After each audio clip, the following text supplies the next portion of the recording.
Ça, c'est moi. Olivier, il est gentil. Il dit, veux-tu de l'eau avec ça ou un lait au chocolat? Je dis, un lait au chocolat.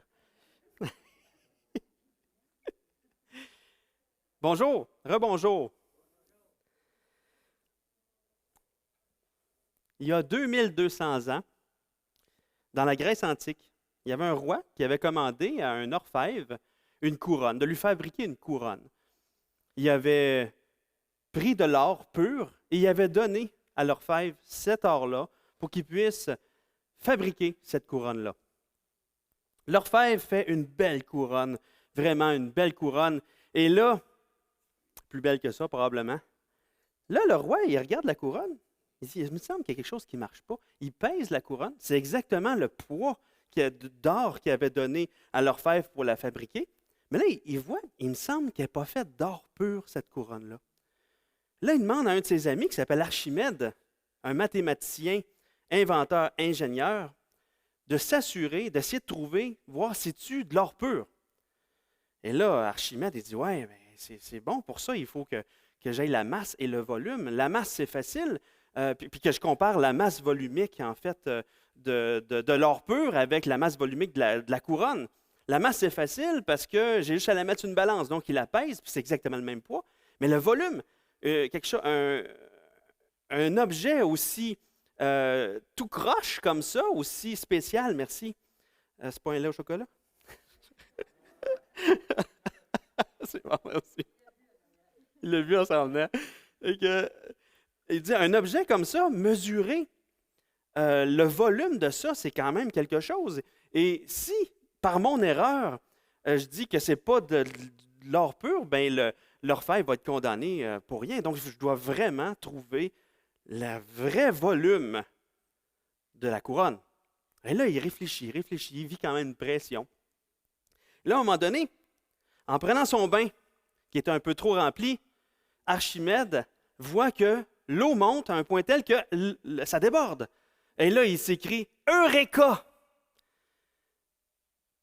J'ai trouvé comment mesurer le volume, simplement par déplacement d'eau. Et là, il a plongé la couronne dans un contenant qui contenait de l'eau, il a mesuré le volume pour finalement déterminer que l'orfèvre avait fait une duperie. Ce n'était pas de l'or pur, finalement. Il a voulu s'enrichir sur le dos du roi. L'orfèvre a été condamné. Et c'est là que toute cette manière de calculer le volume facilement, c'est là que ça a été trouvé par Archimède. Et c'est à ce moment-là aussi qu'Archimède a prononcé le mot qui est devenu célèbre à cause de lui, Eureka. C'est du grec qui veut dire simplement « j'ai trouvé ». Donc, Eureka. Donc, aujourd'hui, on va voir, on continue notre série sur l'Évangile de Jean, et on va voir ensemble des personnes qui se sont écriées joyeusement « Eurisco », qui est Eureka, mais pas conjugué, mais oui, mais non, qui accordé, c'est le mot accordé que je cherchais, accordé à nous l'avons trouvé, tout simplement. Donc, ils vont s'écrier Eureka, on l'a trouvé. Mais qu'est-ce qu'ils ont trouvé? Ils ont trouvé beaucoup plus que ce qu'ils ne le pensaient, finalement. Donc aujourd'hui, on va voir ensemble ce qu'ils ont trouvé dans Jean 1, verset 35 à 51. Mais avant de lire le passage, je vais juste vous parler un peu du contexte historique dans lequel Jésus est arrivé. Donc, une soixantaine d'années avant la naissance de Jésus, Rome a conquis Israël. Donc, les Romains ont envahi Israël et les Israélites ont perdu leur indépendance politique. Donc, non seulement c'est une insulte pour eux d'être assujettis à un peuple idolâtre, mais en plus, il y avait peur que leur culte soit altéré ou bien même interdit par les Romains, qui, eux, les Romains, étaient un peuple qui adorait plein de dieux, et pour eux, de dire qu'il y a un seul Dieu, c'est contre leur philosophie, et aussi contre le fait que l'empereur, à l'époque, était aussi considéré comme un Dieu vivant sur terre. Donc il y avait peur de se faire interdire leur culte. Et donc, il y a une grosse tension politique au moment où Jésus arrive, politique et religieuse, et les Juifs sont constamment en train de se battre pour faire valoir leurs droits, et ils sont constamment dans la méfiance et dans la peur. Et une vaste majorité des Juifs à l'époque de Jésus souffrent de cette occupation romaine-là et trouvent la situation vraiment insupportable. Ils sont dans l'attente impatiente d'un Messie qui va renverser le gouvernement. Ils sont dans cette attente-là, impatiente. Donc, ils observent l'arrivée du Messie, ils observent s'il y a quelqu'un qui se lève, qu'est-ce qui se passe, et ils sont dans cette espérance-là, et la moindre chose qui arrive, ils se disent, c'est probablement le Messie. Et avec Serge, la semaine dernière, on a vu dans les versets 19 à 34 qui relatent le témoignage de Jean-Baptiste envers Jésus. Et dans ce passage-là, on voit plusieurs indices qui démontrent effectivement cette attente impatiente de trouver le Messie. Et c'était tellement ancré dans leur pensée que lorsque Jean-Baptiste est arrivé, puis qu'il voyait que Jean-Baptiste baptisait, les sacrificateurs ont envoyé une délégation de pharisiens pour voir, c'est-tu toi le Messie? Mais Jean-Baptiste a dit qu'il ne l'était pas. Mais il était celui qui le précédait, qui allait annoncer sa venue. Et finalement, Jean-Baptiste voit Jésus, le reconnaît, et au verset 34, il rend témoignage qu'il est le Fils de Dieu. Donc les Juifs, c'est dans ce contexte-là, les Juifs attendent le Messie impatiemment. Ils évaluaient ce qui se passait autour d'eux constamment. Ils posaient des questions pour savoir ne serait-il pas le Messie? Et on va voir aussi au travers de tout l'évangile de Jean, à plusieurs endroits, il y a des gens qui disent, OK, ils voient Jésus, puis ne serait-ce pas le Messie? Ne serait-il pas le Messie? Ou à un moment donné, il y a quelqu'un qui pointe Jésus et dit, est-ce que le Messie ne va pas faire plus de miracles que celui-ci n'en fait? Donc, constamment, il évalue, c'est-tu le Messie? Donc, ayant en tête que les Juifs sont dans la souffrance et attendent avec impatience le Messie, lisons les versets 35 à 51. Le lendemain, Jean est encore là avec 2 de ses disciples. Et ayant regardé Jésus qui passait, il dit, « Voilà l'agneau de Dieu. » Les 2 disciples entendirent prononcer ces paroles et ils suivirent Jésus. Jésus se retourna et voyant qu'ils le suivaient, il leur dit, « Que cherchez-vous? » Ils lui répondirent, « Rabbi, ce qui signifie maître, où demeures-tu? » « Venez, leur dit-il, et voyez. » Ils allèrent et ils virent où il demeurait. Ils restèrent auprès de lui ce jour-là.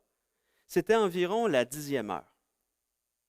André, frère de Simon-Pierre, était l'un des 2 qui avait entendu les paroles de Jean et qui avait suivi Jésus. Ce fut lui qui rencontra le premier son frère Simon et lui dit, « Nous avons trouvé le Messie, ce qui signifie Christ. » Et il le conduisit vers Jésus. Jésus l'ayant regardé, dit, « Tu es Simon, fils de Jonas, tu seras appelé Céphas, ce qui signifie Pierre. » Le lendemain, Jésus voulut se rendre en Galilée. Il rencontra Philippe et lui dit, « Suis-moi. » Philippe était de Bethsaïda, de la ville d'André et de Pierre. Philippe rencontra Nathanaël et lui dit, « Nous avons trouvé celui de qui Moïse a écrit dans la loi et dont les prophètes ont parlé, Jésus de Nazareth, fils de Joseph. » Nathanaël lui dit, « Peut-il venir de Nazareth quelque chose de bon? » Philippe lui répondit, « Viens et vois. » Jésus, voyant venir à lui Nathanaël, dit de lui, « Voici vraiment un Israélite dans lequel il n'y a point de fraude. » « D'où me connais-tu? » lui dit Nathanaël. Jésus lui répondit, « Avant que Philippe t'appelât, quand tu étais sous le figuier, je t'ai vu. » Nathanaël répondit et lui dit, « Rabbi, tu es le Fils de Dieu, tu es le roi d'Israël. » Jésus lui répondit, « Parce que je t'ai dit que je t'ai vu sous le figuier, tu crois? Tu verras de plus grandes choses que celles-ci. » Et il lui dit, « En vérité, vous verrez désormais le ciel ouvert et les anges de Dieu monter et descendre sur le Fils de l'homme. » Dans ce passage-là, on voit la joie de l'espérance de la délivrance. Tu sais, on se met dans la tête qu'ils sont dans la souffrance, là, sous l'oppression. Ils ont la joie d'avoir trouvé celui qui allait les délivrer. Eureka! On l'a trouvé! Comment on aperçoit cette joie-là dans le texte? Bien, en regardant simplement la rapidité avec laquelle cette bonne nouvelle-là s'est transmise à leurs amis, puis à leur famille. Donc, cette bonne nouvelle d'avoir trouvé le Sauveur. Donc, pour ceux qui l'ont trouvé, cette rencontre-là est une méchante bonne nouvelle. C'est à partager. Les gens cherchent le Sauveur, les gens cherchent le Messie. Eux, ils l'ont trouvé, puis ils vont partager ça à ceux aussi qui le cherchaient. Donc, au début du passage, on voit que c'est Jean-Baptiste. En premier, là, on ne voit pas les petites lignes, là, mais c'est comme un arbre généalogique qu'on voit là. OK? Donc, c'est Jean-Baptiste qui a trouvé Jésus dans le passage précédent. Et là, il le partage à deux de ses disciples. Il lui dit, Jésus est l'agneau. Donc, les deux disciples le suivent. Ils vont voir où il habite. Et Jésus leur dit, venez et voyez. Les disciples sont André et l'autre qui se nomme jamais dans l'Épître, c'est Jean. Donc, c'est l'apôtre Jean, celui qui a écrit cet évangile-là. Donc, les deux disciples sont André et Jean. C'est intéressant que Jean rapporte l'heure où c'est arrivé cet événement-là. Et si on prend en considération que Jean a écrit cette épître-là, ce n'est pas l'épître, mais l'Évangile, à peu près 70 ans après que ça se soit passé. Jean il avait à peu près 90 ans quand il a écrit ça. Et il se souvenait de l'heure où il avait rencontré son Sauveur. Et ça l'a remué. Ça a été une rencontre déterminante dans sa vie. Ça a été une rencontre tellement importante. Il se souvient même de l'heure que c'est arrivé. C'est comme quand il se passe quelque chose d'important dans notre vie, puis on le raconte aux autres, puis on dit « Hey, ça fait 10 ans, mais je m'en souviens comme si c'était hier. » Bien, c'est ça.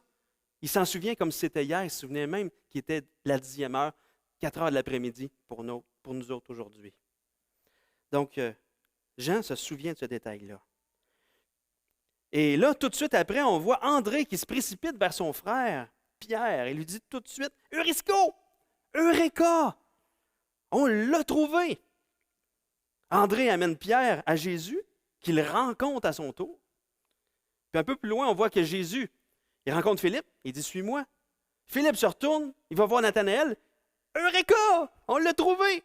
Viens, Nathanaël! » Puis il le présente à Jésus aussi. Dans le temps de le dire, peut-être dans 2-3 jours, il y a Jean-Baptiste, André, Jean, Pierre, Philippe, Nathanaël. Si on regarde en termes de génération, Pierre est déjà rendu à la 3e génération. En l'espace de quelques jours, la bonne nouvelle s'est répandue comme une traînée de poudre. Imaginez ces gens-là qui vivaient une oppression. Ils attendaient le Messie. Ils l'ont trouvé. C'est la plus merveilleuse des nouvelles, on va le dire à tous ceux qui vivent cette même oppression-là. Leur joie, ils l'ont partagée aux autres aussi. Et c'est vraiment intéressant de voir cette situation-là, parce que la situation d'oppression que les Juifs vivaient à l'époque de Jésus, représente très bien l'oppression spirituelle que chacun de nous vivions avant de rencontrer Jésus. Chacun de nous vivait quelque chose. Et des fois, on l'entend dans les témoignages. « Ah, moi, quand j'étais jeune, j'avais peur de la mort. Ah, moi, quand j'étais jeune, j'ai vécu le rejet. Ah, moi, c'était la recherche du bonheur, puis je ne le trouvais pas. Ah, moi, j'avais une soif, j'avais un vide intérieur, j'avais quelque chose. » Chacun de nous vivions quelque chose, une oppression spirituelle. Et là, à un moment donné, il y a quelqu'un qui est arrivé, puis il est venu nous voir, puis il a dit « Hey, je l'ai trouvé! Je l'ai trouvé! » Puis là, il se met à nous parler de Jésus. Puis finalement, cette oppression spirituelle-là, des fois c'est la peur de la mort, des fois c'est le rejet, des fois c'est le besoin d'avoir un sens à ma vie, le besoin d'être aimé. Et là, la personne nous parle de Jésus. Puis il y a une ouverture qui était là.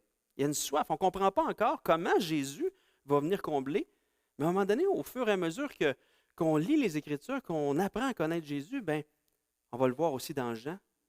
Le Saint-Esprit, au travers de la parole, nous donne et nous convainc de quelque chose d'autre qui est encore plus grand que la peur de la mort ou le besoin d'être aimé ou peu importe l'oppression qu'on vivait. Et ce que le Saint-Esprit nous amène à comprendre, c'est finalement nous convaincre de péché, de justice et de jugement. Et c'est là Lorsque le Saint-Esprit nous a convaincus, on se tourne vers Jésus pour le pardon de nos péchés. Et en rencontrant Jésus, non seulement nos péchés sont pardonnés, notre dette est payée à cause de ce qu'il a fait sur la croix pour nous, mais en plus, il vient combler notre cœur, il vient vivre dans notre vie, il vient remplir notre vie et la peur de la mort s'en va. Ce besoin d'être aimé, on se rend compte à quel point on a été aimé. On est aimé par Jésus, par Dieu le Père. Et la peur du rejet, ah non, je ne serai plus jamais rejeté, le Seigneur, il n'y a rien qui va me ravir de sa main. Il est toujours là avec moi. Et donc, on rencontre Jésus qui vient nous sortir de notre oppression spirituelle. Et Jésus devient la bonne nouvelle pour nous. Puis on fait « Eureka! Je l'ai trouvé! » Et là, je veux en parler aux autres. Et là, le Seigneur nous fait devenir des André puis des Philippe qui propagent aux autres la bonne nouvelle. Parce que nous aussi, on est entourés de gens qui cherchent le Sauveur et on peut aussi leur partager. Est-ce que vous croyez ça, qu'on est entouré de gens qui cherchent un Sauveur? On est vraiment entouré de gens qui cherchent Jésus. Ils cherchent Jésus sans le savoir. Et ils vivent une oppression spirituelle aussi sans le savoir. Dieu travaille autour de nous puis attire les cœurs des gens à lui. Puis il veut nous donner la bénédiction de devenir un André, de devenir un Philippe qui dit « Je l'ai trouvé! Viens et vois. » Mais souvent, on peut le croire qu'on est entouré de gens qui sont sous une oppression spirituelle. On peut le croire, mais des fois, on ne le voit pas. Des fois, on ne discerne pas ce que Dieu est en train de faire autour de nous. Des fois, on ne discerne pas cette détresse spirituelle-là. Et le plus difficile, c'est de discerner ce que Dieu est en train de faire. Et je vais juste ouvrir une petite parenthèse ici. C'est le moment comment on dit ça? Pause publicitaire, là, OK? J'essaie de faire comme Jean-Pierre Brûlé avec... Non, c'est une pause publicitaire. Il va y avoir une formation pratique à partir de septembre qui a pour but d'apprendre, de nous amener à apprendre à discerner où Dieu travaille autour de nous. Dieu travaille. Dieu fait des grandes choses. Et des fois, on ne le voit pas. Mais chacun de nous, en observant, on va se rendre compte qu'il y a un Pierre dans notre entourage qu'on peut amener à Jésus. Parce que Dieu est en train de travailler dans son cœur. Dieu est en train d'attirer son regard à lui. Donc Dieu est au travail, puis c'est de discerner là où Dieu travaille, puis de se joindre tout simplement au travail de Jésus. Et on voit dans l'évangile de Jean, on voit que les apôtres, là, ils n'étaient pas encore apôtres, mais les disciples, ils se tournent vers des gens qu'ils connaissent, des amis, des membres de leur famille. Et nous-mêmes, dans notre entourage proche, on a des amis, des membres de notre famille, et on est les meilleurs pour leur présenter l'Évangile.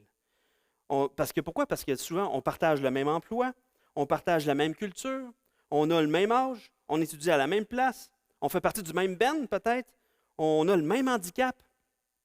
On est les meilleurs pour entrer en contact avec les gens qui nous entourent, pour créer des ponts vers Jésus. On est les meilleurs pour leur dire « Eureka! Je l'ai trouvé! » Donc, vous allez entendre parler de cette formation-là prochainement encore, parce qu'en septembre, on va la débuter. Ça s'appelle « Je suis deuxième ». Donc, je ferme la parenthèse. Merci à nos commanditaires. Okay.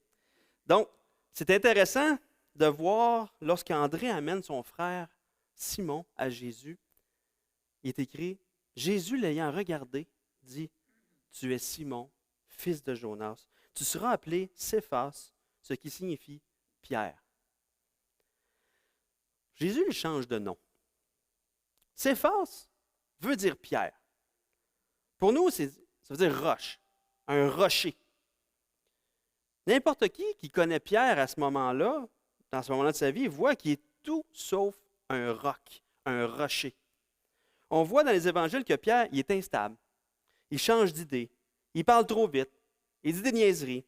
Il ne comprend pas ce qui se passe autour de lui. Il se met constamment les pieds dans la bouche. Il coupe même l'oreille de quelqu'un. puis il renie Jésus 3 fois plutôt qu'une. Tu seras appelé Céphas, Pierre. C'est quoi ça? Mais finalement, on voit qu'est-ce que Dieu fait avec Pierre.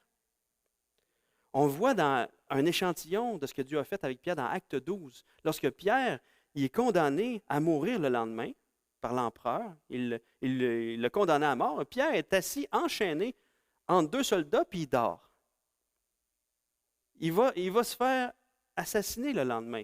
C'est ça la condamnation qu'il y a. Oui, il y a un ange qui le sort de là finalement, puis il ne meurt pas de cette manière-là.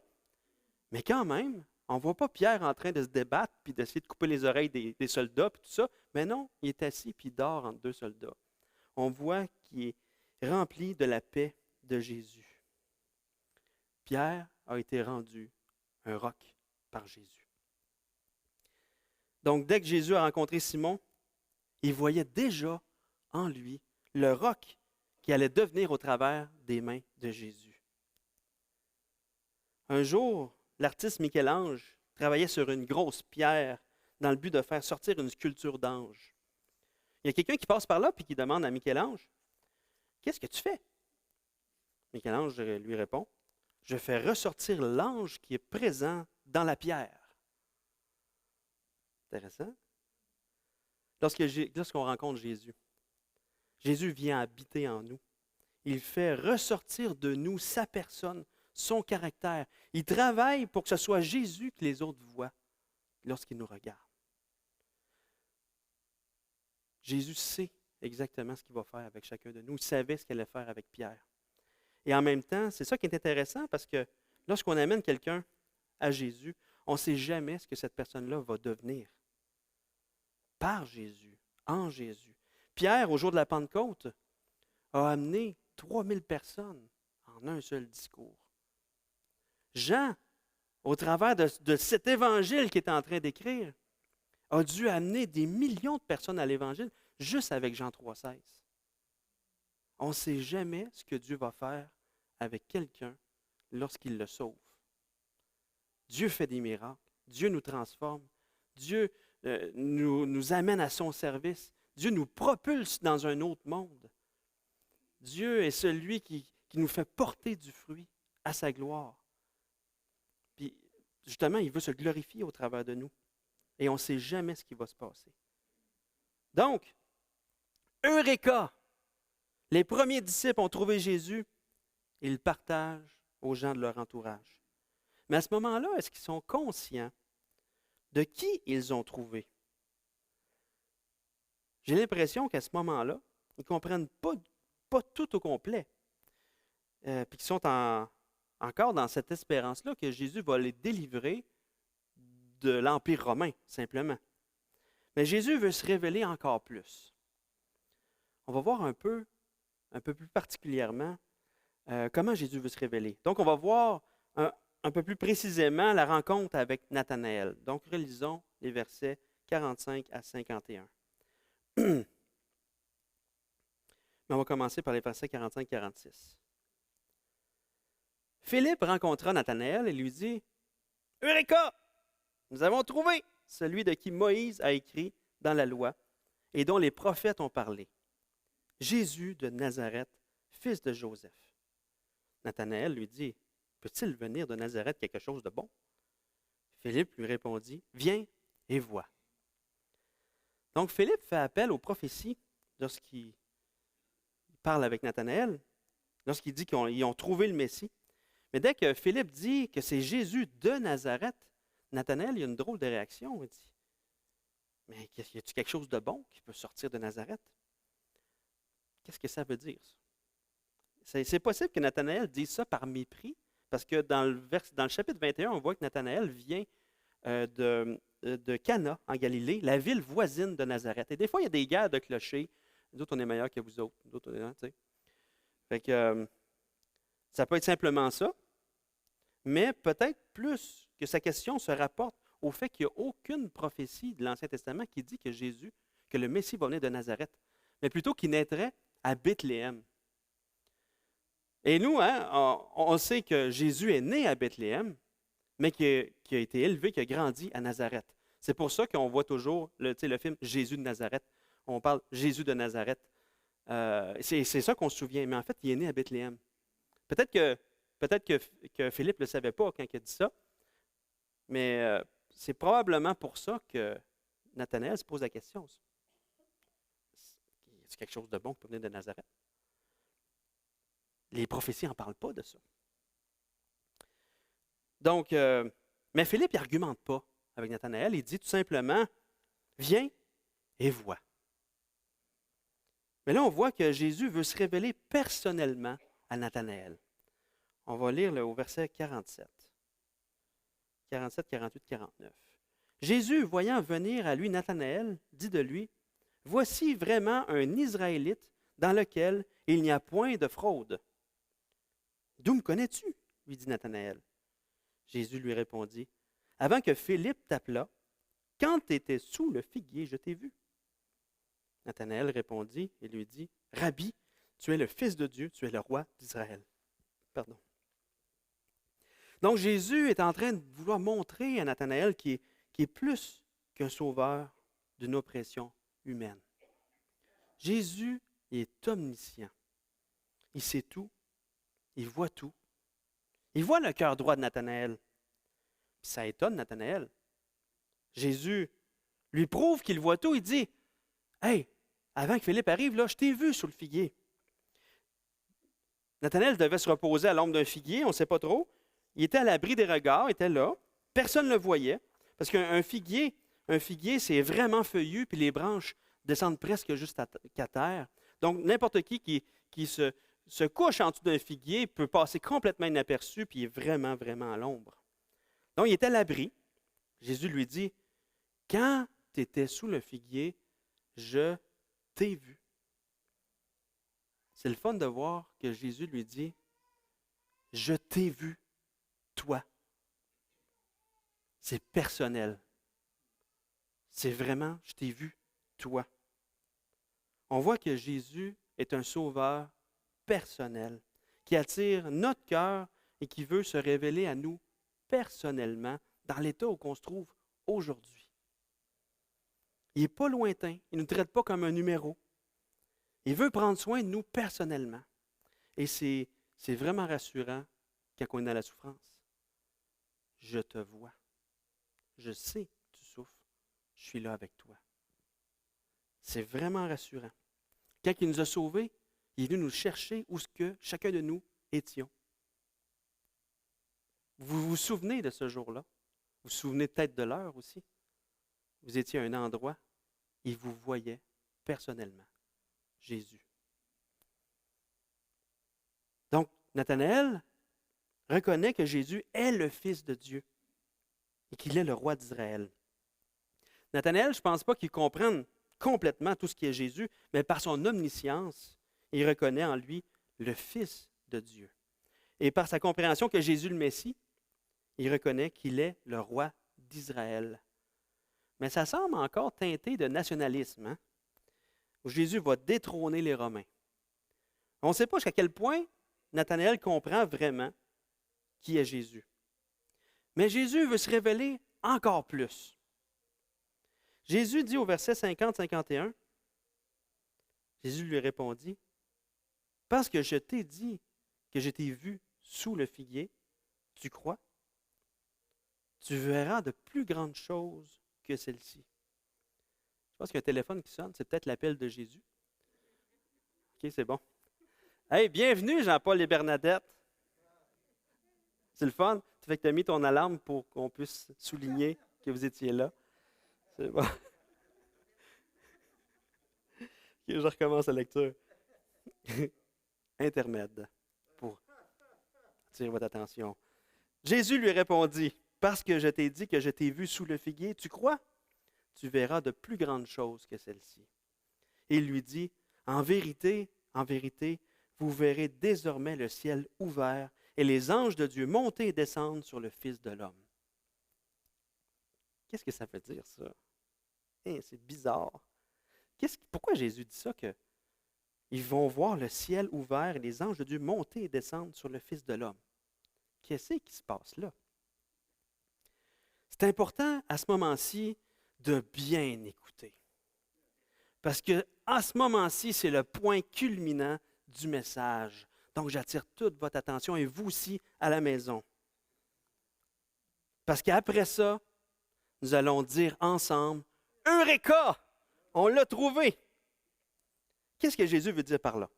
Bien sûr, on retourne au verset 47. Ça, c'est vraiment le fun. Là. Je tripais. Là. Okay. Verset 47, lorsque Jésus voit venir Nathanaël, il lui dit assez fort pour que lui et les autres entendent, « Voici vraiment un Israélite dans lequel il n'y a point de fraude. » Jésus ici est en train de faire un jeu de mots. Non seulement le cœur de Nathanaël il est droit, donc Jésus veut souligner ça, mais les mots que Jésus utilise ont un sens caché, qui sont là pour attirer son attention, l'attention des gens qui l'écoutent, sur ce qu'il va dire plus tard. Jésus aurait pu simplement dire, « Voici un gars qui a le cœur droit. » Ça aurait touché le cœur de Nathanaël, parce qu'il dit, d'où c'est que tu me connais, toi? Mais non, Jésus utilise d'autres mots, il dit, « Voici un Israélite dans lequel il n'y a point de fraude. » Dans ce jeu de mots-là, Jésus veut pointer vers le patriarche Jacob. Parce que le nom de Jacob veut dire fraude. Fourbe, fraudeur. Puis on sait que Dieu a changé le nom de Jacob, fraude, en Israël. Donc,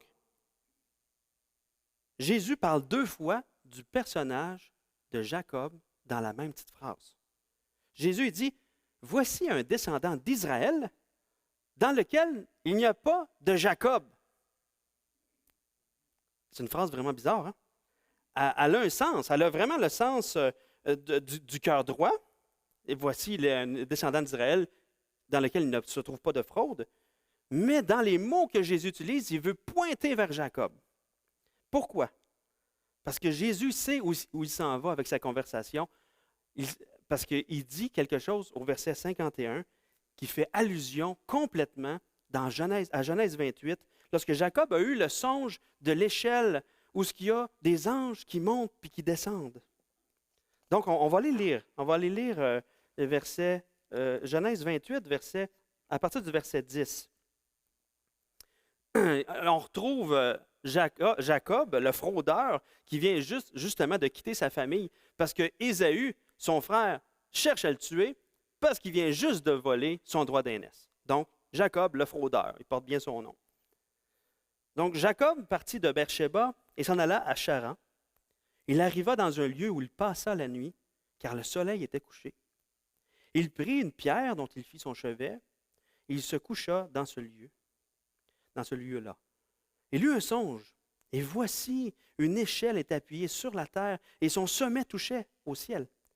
Et voici, les anges de Dieu montaient et descendaient par cette échelle, les mêmes mots que Jésus utilise. Et voici, l'Éternel se tenait au-dessus d'elle, et il dit, « Je suis l'Éternel, le Dieu d'Abraham ton père, le Dieu d'Isaac. La terre sur laquelle tu es couché, je la donnerai à toi et à ta postérité. » Et là, Dieu continue à parler un peu. Mais voici, à partir du verset 16, ce que Jacob retient du songe, ou ce qu'il comprend du songe. Il dit, Jacob s'éveilla de son sommeil et il dit, « Certainement, l'Éternel est en ce lieu, et moi je ne savais pas. » Il eut peur et dit, « Que ce lieu est redoutable. C'est ici la maison de Dieu. C'est ici la porte des cieux. » Et Jacob se leva de bon matin. Il prit la pierre dont il avait fait son chevet, il la dressa pour monument, il versa de l'huile sur son sommet, il donna à ce lieu le nom de Béthel. Béthel qui veut dire maison de Dieu. Et je pense qu'à ce moment-là, quand Jésus dit au verset 51 qu'ils vont voir le ciel ouvert, les anges de Dieu monter et descendre sur le Fils de l'homme, je pense que Jésus veut les amener éventuellement au courant de son ministère, les amener à comprendre que Jésus est beaucoup plus qu'il ne le pense. Au travers de cette allusion-là, de la vision de Jacob, Jésus va amener éventuellement ses disciples à comprendre que Jésus est la présence de l'Éternel en ces lieux. Que Jésus est la maison de Dieu, que Jésus est la porte des cieux. Puis en disant que les anges montaient et descendaient sur le Fils de l'homme et pas sur une échelle, je pense que Jésus veut montrer à ses disciples qu'il est l'échelle qui monte vers le ciel. Il est le chemin qui mène au Père. Et tous ensemble, on dit « Eureka! On l'a trouvé! » On peut dire « Eureka » parce que nous, on a trouvé Jésus. En fait, Jésus s'est laissé trouver à nous. Jésus qui est le chemin, la vérité et la vie. Jésus qui est beaucoup plus qu'on pense. Puis Jésus qu'on découvre de plus en plus au travers de la parole, puis qu'on découvre des nouvelles facettes de sa personne, puis qu'on dit « Ah, je viens de découvrir ça sur Jésus! » Et là, on se le partage les uns les autres, puis on le partage aussi à nos amis. Jésus est le Tout-Puissant qui s'est humilié pour nous sauver. Il nous fait passer de ce monde gouverné par des gouvernements qui ne le reconnaissent pas, vers un gouvernement qui lui-même va régner dessus. Un gouvernement éternel qui est dirigé par lui-même. Il nous fait passer du monde des ténèbres, où tout est passager, et où il y a plein de deuil de toutes sortes de situations, à un monde éternel où il va y avoir de la joie, que de la joie, dont on peut déjà goûter d'une manière encore un peu incomplète, parce qu'un jour, on va le voir face à face. Et là, notre joie va être vraiment, vraiment complète. Donc, petite image de ce qui nous attend, que le Seigneur nous fasse devenir des André, des Philippe, qui sont tellement contents d'avoir trouvé Jésus, notre Sauveur, notre Dieu, qu'on veut le partager, qu'on veut partager cette bonne nouvelle à nos amis, à nos familles, et qu'on puisse dire « Eureka! Je l'ai trouvé! Viens et vois. » Prions. Seigneur, merci. Merci pour cette bonne nouvelle. Un jour, tu t'es laissé trouver à nous. On te cherchait, Seigneur, et tu veux me révéler à eux. Merci pour cette grâce qu'on ne peut pas mesurer. Vraiment pas. Seigneur, merci de ce qu'un jour, tu as ouvert la lumière de notre cœur pour qu'on puisse te rencontrer. Merci de l'avoir fait, Seigneur. Remplis à chaque jour nos cœurs de passion pour toi, cette passion débordante qui fait qu'on désire partager cette bonne nouvelle-là, de t'avoir rencontré à ceux qui nous entourent, Seigneur.